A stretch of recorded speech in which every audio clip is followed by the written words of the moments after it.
새끼손가락을 가지고 있기 때문에 새끼손가락은 길면 긴 대로 또 짧으면 짧은 대로 가늘면 가는 대로 굵으면 굵은 대로 다 불편함들이 존재합니다. 가장 힘이 없고 가장 멀리 있고 또 가장 힘이 좀 들어가기가 불편한 그 새끼손가락으로 비브라토가 가능한가조차도 의심이 되는 경우도 있을 텐데요. 어려워 하기가. 앞뒤 움직임을 하기가 어렵죠. 내가 아무리 하고 싶어도. 지판이 갈켜지고 마음대로 비브라토를 하기가 어려워요. 업고 할 때 이렇게 떨리는 부분 붙일 때가 어렵다.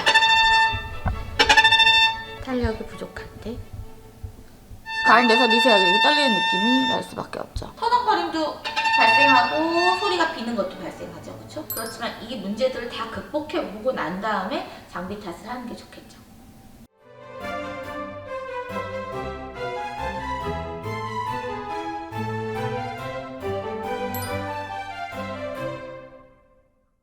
안녕하세요. 클래식 공감 바이러스 박정은 다시 찾아왔습니다. 잘 지내셨죠? 제가 정말 공감되는 댓글이 정말 많았었거든요, 요새. 그래서 뭐 새끼손가락 때문에 비브라토가 어렵다든지 또는 새끼손가락 때문에 이게 터덩대는 부분들. 뭐 제가 작고 조그만 손가락을 가지고 있기 때문에 누구보다도 작고 조그만 손가락을 가지고 있기 때문에 뭐 어떤 교수님한테는 이제까지는 어떻게 해왔냐 정말 잘했지만 앞으로는 어려울 것 같다 이런 얘기도 들어본 적이 있거든요. 그런 저도 유연함과 이런 과학적 지식들로 극복을 해내고 전공까지 갔으니까요. 여러분들은 모두 다 하실 수 있겠죠. 저보다 훨씬 더 좋은 손가락을 가지고 계시니까요. 처음에 뭐 댓글에서도 말씀 많이 주시고 뭐 누구나 갖고 있는 문제였을 수 있는데요. 새끼손가락은 길면 긴 대로 또 짧으면 짧은 대로 가늘면 가는 대로 굵으면 굵은 대로 다 불편함들이 존재합니다. 가장 힘이 없고 가장 멀리 있고 우리 중심 부위에서 또 이렇게 중심 처음 기준 단계에서 가장 멀리 있고 또 가장 힘이 좀 들어가기가 불편한 그런 곳에 있는 지금 테크닉에 속하기 때문에 새끼손가락을 쓰는 것 자체가 굉장히 가장 신경 쓰이는 부분이죠. 프로들한테도 마찬가지인 부분입니다. 가장 미숙한 손가락이라고 볼 수가 있죠. 그리고 배우는 것도 가장 나중에 배우게 되고요. 그래서 숙련도도 훨씬 떨어지는 데가 가장 약하기 때문에 항상 신경을 쓰일 수밖에 없는데요. 그래서 가장 이제 뭐 연습법 이런 걸 알려드려도 좋지만 비브라토하고 활쓰기에서 어떻게 문제점이 나타나고 왜 그런지 어떻게 생각하면 좀 더 편하게 연습하실 수 있는지 제가 다시 한번 짚고 넘어가겠습니다. 이제 새끼손가락 문제 중에서 왼손 비브라토에 가장 관심이 많으실 거예요. 새끼손가락으로 비브라토가 가능한가조차도 의심이 되는 경우도 있을 텐데요. 왜냐하면 저도 너무 짧고 또 힘이 없는 그 새끼손가락이었기 때문에 비브라토를 장착하기 굉장히 어려웠습니다. 그래서 이번에 비브라토 3, 4단계를 찍기 전에 이거부터 조금 해결을 드려야 된다고 생각을 했어요. 비브라토 자체도 물론 문제가 있지만 일단 운지부터 괜찮았는지 볼 필요가 있거든요. 항상 제가 강조하는 이 아치형 움직임, 아치형으로 잘 들어왔는지 그 다음에 높이는 적절히 책정됐는지 알아야지만 비브라토가 가능한지 아닌지 알 수가 있습니다. 일단 조금만 높이가 낮고 밑에 붙었다, 잘못 붙었다 이렇게 생각됐을 때는 비브라토가 쉽지 않습니다. 암 비브라토도 쉽지 않고요. 손목 비브라토도 쉽지가 않죠. 그렇죠? 근데 이게 너무 또 높이가 심하게 책정이 돼서 손톱이 지판에 닿을 정도가 되었다. 역시 움직이기가 쉽지가 않죠. 손톱이 지판을 갉아먹습니다. 또 그것 때문에 걸리적돼서 우리도 움직이기가 쉽지가 않죠.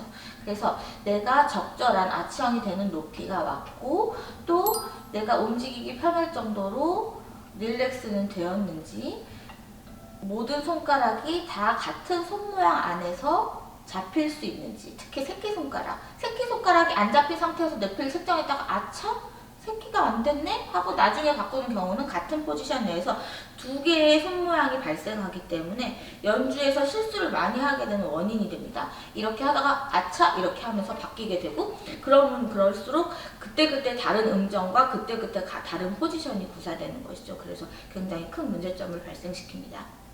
그래서 알맞은 손가락 위치와 높이를 책정하실 때 4번 손가락이 제대로 높은 곳에서 내가 아치형을 유지할 수 있으면서도 힘이 무게가 실릴 수 있는 높이가 책정됐는지 확인하시고 그 다음에 관절이 따라 움직이는지 확인하시면 새끼손가락도 무난한 비브라토를 구사하실 수가 있습니다.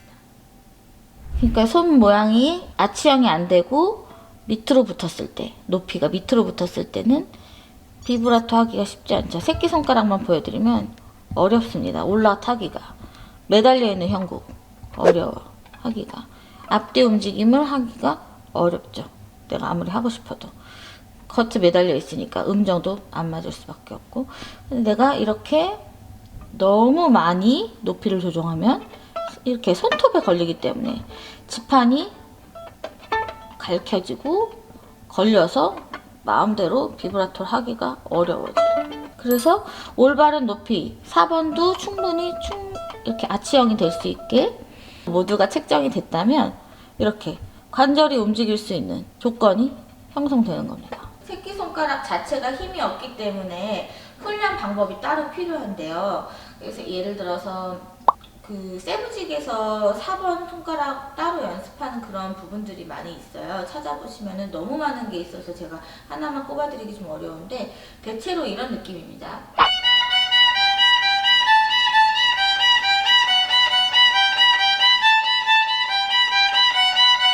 의식적으로 4번만 많이 쓰는 게 보여지죠? 그래서 다른 손가락과의 관계, 변형됐을 때 내 손가락이 유지되고 있는지, 같은 무게가 실리는 높이 안에서 가구 네트하게 들어가고 나올 수 있는지 그런 것들이 계속 관찰되게끔 하는 것이죠. 그래서 빨리 할 수 있을 때 이렇게 슬로로도 해보시고, 느리게 했을 때 내가 손가락을 좀 관찰해야 될 때는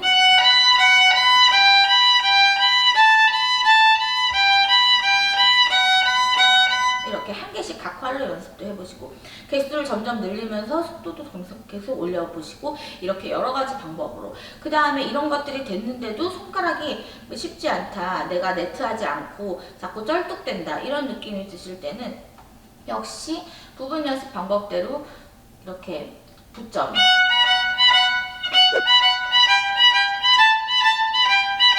이런 느낌, 반대 부점,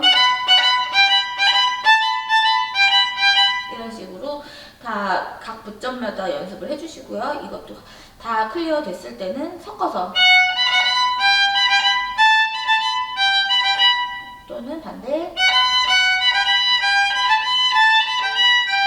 이런 느낌으로 다 섞어서도 연습을 해주신 다음에, 그 다음에 또 일반 박자로 하면은 어렵게 연습을 했었기 때문에 쉬워지는 효과로 어려운 것을 극복된 걸 볼 수가 있을 거예요. 그래서 그런 부분들을 다 섭렵을 하신 다음에, 부분 연습을 하신 다음에 새끼손가락에 어떻게 힘이 들어가고 내가 무게를 어떻게 줄 수 있고 탄력, 스냅이 다 들어가는지. 가장 새끼손가락이 긴 사람들이 힘들어하는 부분은 이상하게 뼈가 이렇게 껐덕대는 느낌을 드는 때가 있어요. 그것도 역시 높이 문제에서 가장 많이 발생을 합니다. 높이가 처음에 해결되고 가장 좋은 높이, 좋은 무게감을 했는데도 불구하고 처음에는 아직 새끼손가락의 근육이 잘 형성이 되지 않았기 때문에 계속 좀 그런 현상을 느끼실 수가 있어요. 짧은 손가락에도 그런 현상들이 있거든요. 근데 긴 분들은 그게 좀 오래 갑니다. 왜냐면 길어서 무게를 어떻게 실어야 될지 손가락에 감을 잡지 못하는 경우, 너무 기니까 더 컨트롤이 안 되는 경우들이 있어요. 그래서 그런 부분에서도 역시 아치형 움직임, 이렇게 동그랗게 들어가는 걸 잊지 마시고 다시 힘을 풀고 동그랗게 넣어보고 다시 힘을 풀고 동그랗게 넣어보고, 이런 연습을 계속 꾸준히 하시면서 근육을 키워야지만 이 뼈가 껐덕대는 느낌을 방지하실 수 있습니다. 근육이 생기면 저절로 돌아오는 문제예요. 댓글에서도 질문을 주셨듯이 업보우 할 때 이렇게 떨리는 부분, 올릴 때 이렇게 떨리는 부분이라든지, 비브라토를 했을 때 같이 떨리는 부분, 특히 업보우 할 때 왜 활이 터덩거리고 떨릴까요? 이런 질문이 있었어요. 그게 왜 새끼손가락 문제인지 알려드릴게요.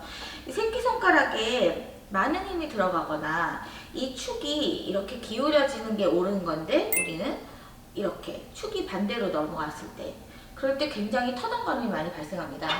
일단 얼마나 내가 마찰력을 잘 붙이고 있느냐, 이게 가장 관건이 되거든요. 그래서 내가 조금이라도 힘의 균형감이, 또 나의 그 마찰력의 축이 이쪽으로 조금 넘어가 있다, 뒤쪽으로 좀 빠져있다, 새끼손가락에 힘이 들어가 있거나 그쪽으로 축이 좀 빠져있다, 이런 생각이 들면 아, 내가 이렇게 터덩거릴 수가 있구나, 이게 가장 커다란 이유일 수도 있다는 걸 먼저 의심하셔야 합니다. 그래서 제가 한번 차이점을 보여드릴게요. 잘 붙었을 때 새끼손가락으로 축이 이동해서 잘 붙지 않았을 때 터덩거림도 발생하고 소리가 비는 것도 발생하죠. 그쵸? 제가 잘 붙였을 때 검지 쪽으로 축이 완벽하게 들어간 모습입니다. 내릴 때도 마찬가지죠. 그런데 만약에 축이 조금이라도 이쪽으로 이동돼서 이쪽으로 무게가 쏠렸던 거를 반대지 방향으로 들어갔을 때, 잘못 들어갔을 때, 올라갈 때도 그렇죠. 좋은 방향인 거야. 좋은 방향. 근데 만약에 축이 틀어졌을 때, 새끼손가락으로 축이 잘못 넘어갔을 때 타동내리는 느낌. 또 새끼손가락이 힘 들어갔을 때 타동거리는 느낌. 새끼손가락이 잘못됐을 때, 두 번째 경우. 그리고 이 텐션이 어떻게 되냐도 중요할 거예요. 첫 번째는 이제 새끼손가락 문제일 경우가 가장 많은 부분이기 때문에 먼저 말씀을 드렸고요. 두 번째 경우에서는 이제 탄력이 많이, 텐션 엄청 많이 감았을 때, 활을 감았을 때 내가 잘 놓고 싶어도 더 튀겨질 때가 많죠. 그쵸? 내가 잘 붙이려고 해도, 이렇게 잘 붙이려고 해도 잘 튀겨질 때가 많습니다. 또 너무 텐션이 부족할 때 이렇게 살짝 떨리는 모습 보이죠? 팔이 살짝 떨리는 모습 보이시죠? 텐션이 너무 부족하면 그냥 할 때가 완벽하게 안착이 되기 어렵기 때문에 다 미세하게 털리게 되는 겁니다. 그래서 불안한 보잉이 되게 되겠죠. 탄력이 부족할 때 이렇게 손가락을 축을 잘 했는데도 불구하고 가운데서 미세하게 이렇게 떨리는 느낌이 날 수밖에 없죠. 반대로 텐션이 너무 쓸 때, 오른쪽으로 당기면 탄력이 엄청 세집니다. 텐션이 세져요. 텐션이 이렇게 굉장히 너무 셀 때, 붙일 때가 어렵다.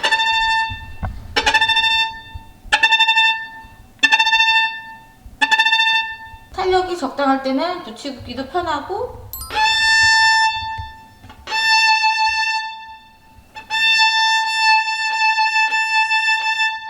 편안하게 붙일 수도 있고, 그 축이 잘 되어 있다면은 이상히 활대가 흔들리거나 터덩거림이 없을 수밖에 없죠. 이렇게 올라갈 때 떨리는 부분들은 새끼손가락 문제, 그러니까 축의 문제와 내 새끼손가락에 얼마나 또 힘이 들어가 있느냐, 축이 잘못됐느냐, 힘이 들어가 있느냐, 또는 이 텐션의 정도가 잘못됐느냐, 이런 것들로 구별을 하실 수가 있어요. 물론 활 자체가 텐션이나 밸런스가 좋지 않아서 어떻게 조정해도 좀 잘 안 되는 경우에 활이 있을 수도 있어요. 그렇지만 이 문제들을 다 극복해 보고 난 다음에 장비 탓을 하는 게 좋겠죠. 이렇게 새끼손가락과 관련된 문제가 있을 수 있는 부분들 잠깐 설명을 드렸는데요. 도움이 되셨길 바라고요. 좀 더 자세한 도움이 필요하실 경우에 댓글에 꼭 남겨주세요. 오늘도 시청해주셔서 감사합니다.